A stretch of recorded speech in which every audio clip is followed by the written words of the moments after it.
Hindi, nag-live. Nag-live Ayan na, mag-sorry ko siya sa'yo. Maabot ato. Matatanggap mo ka daw yung sorry niya. Nabuang tao ramang tao. Mana man pohon be. Ano sama mo? Ambot basta. Kailan? Basta nagkuan. January guro. March. Basta. Ramadan yan. Oh. March. Sabi niya, sorry daw for all your life. Baliw. Okay lang. Okay lang naman. Wala lang. Okay ra to eh. Charge to experience lang, di ba? Naamoy sayop, na ako'y sayop, na siya sayop. Oh, ana ra. Akala kasi niya, tininaydor natin siya kasi wala naman sa atin, di ba? Walang nagsabi sa ating tatlo na may cellphone siyang isa, di ba? Wala. Oo.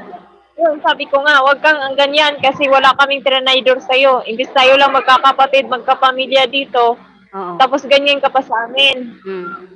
Tapos ang mali kasi niya, nagpo-post siya agad. Anong pinupost niya ng Facebook? Kaya doon kami nagalit sa'yo. Sabi ko sa kanya, hindi maganda yun. Pwede mo naman ito. Anong problema mo sa akin? Sino ba? Ganyan.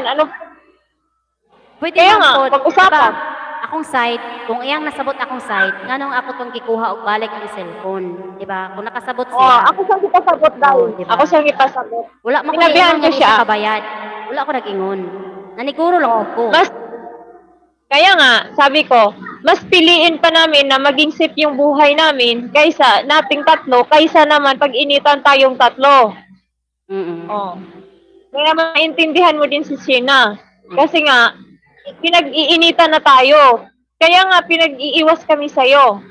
Dahil sa mga nangyari sa atin. Ganun. Nalay ba istraharon? Namin istraha. Nagkita kami. Pero, ako din siyang giprangkahan. Ko talaga siya. Sinisita ko siya kasi ayaw kong may galit ako pag umuwi ako sa Pinas. Mas okay mo ng prangkahan. Kilala mo naman ako. Kilala mo ako, di ba?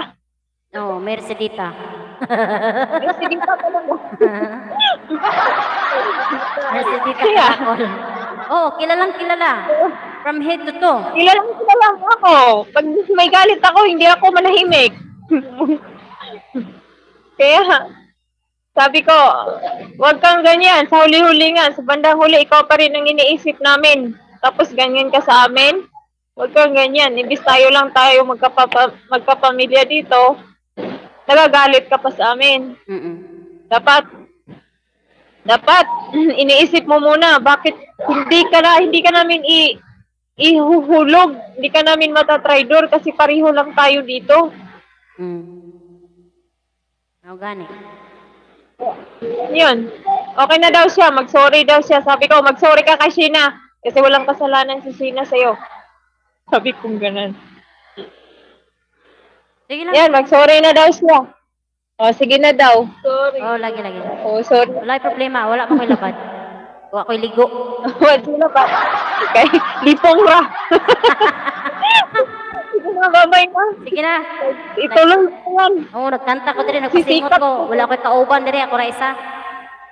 Sige na. Sige, babay. Si Sadim ne. Gusto niyo Sadim na magtawag sila ni Sarah. Onya? Kaya nagsalom-salom sa tubig. Onya, karon. Ingon ko, wala si Kwan, wala si Sarah kay to, istraha. Niko, video lang ko na ako yung video nga gipost sa gisend sa imo. Lagi nakita mo na ko gayna, wala pa na ako ma-open. Makita lang ni Sarah na. Enjoy mo diha. Amping. Bye-bye. Bye-bye. Sige. Salamat sa tawag. Bye-bye. Sige. Sige. Ay, nako Lord. Sino nag-sorry? Hindi ko kasalanan, no? I'm not that bad. Wala pa akong kasalanan. Diba? So at least, na-prove na wala tayong kasalanan. Diba? Nag-sorry yung kaibigan ko. The reason! Hubastang! Ricky, salamat sa pag-stay. لما تبي غرفة عيالك Ano ko yun, guys? Kaibigan ko yun. Samahan ko dito sa يفرق. Amo namin. Yung isa, yung nag-sorry, yun, yung amo niya, mama ng amo naming mga babae. Yun. Sorry.